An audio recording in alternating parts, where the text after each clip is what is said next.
ఈరోజు చెప్పుకునే కథ యథార్థంగా జరిగిన ఒక సంఘటన. శాంతమ్మ అనే మహిళకు అభిరామ్ అని ఒక కొడుకున్నాడు. అభికి వివాహం జరగడంతో కొత్త కుటుంబం సంతోషంగా ప్రారంభమైంది. వివాహం జరిగిన కొన్ని రోజులకి అభి తండ్రి మరణించాడు. భర్త మరణంతో శాంతమ్మ ఒంటరితనం అనుభవించసాగింది. ఆ సమయంలో అభి తన తల్లిని జాగ్రత్తగా చూసుకునేవాడు.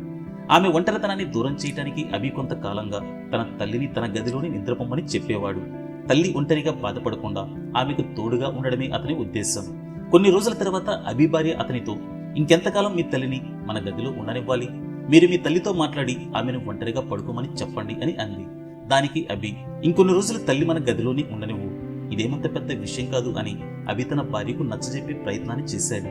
అయితే తన భార్య కోపంతో, మీరు ఈ రోజు మీ తల్లిని పక్క గదిలో పడుకోమని చెప్పకపోతే నేను మా పుట్టింటికి వెళ్ళిపోతానని ఖచ్చితంగా చెప్పింది. ఈ గొడవ మరింత పెద్దదైంది. చివరికి తన భార్య కోపంతో ఇంటిని వదిలి వెళ్లిపోయింది. కొన్ని రోజుల తర్వాత ఆమె అభి మరియు అతని తల్లిపై పోలీస్ స్టేషన్లో కేసు పెట్టింది. అది కూడా వరకట్నం మరియు చిత్రహింసలకు గురి చేశారని. దాంతో పోలీసులు అభి అతని తల్లిని అరెస్ట్ చేసి తీసుకెళ్లారు. ఈ సంఘటన అభి అతని తల్లిని చాలా బాధపెట్టింది. వారు ఏ తప్పు చేయకపోయినా ఇలా జరగడం వారి జీవితంలో ఒక పెద్ద మాయని మచ్చగా మిగిలింది. తల్లి పట్ల ప్రేమను చూపించినందుకు ఇంత పెద్ద సమస్యను ఎదుర్కోవాల్సి వచ్చింది. ఇలాంటి చట్టాలు మహిళల హక్కులను కాపాడటానికి ఉన్నా వాటిని దుర్వినియోగం చేసే సంఘటనలు సమాజంలో తీవ్రమవుతున్నాయి. అభి అతని తల్లి గురించి మీ అభిప్రాయాన్ని కామెంట్ రూపంలో తెలియజేయండి.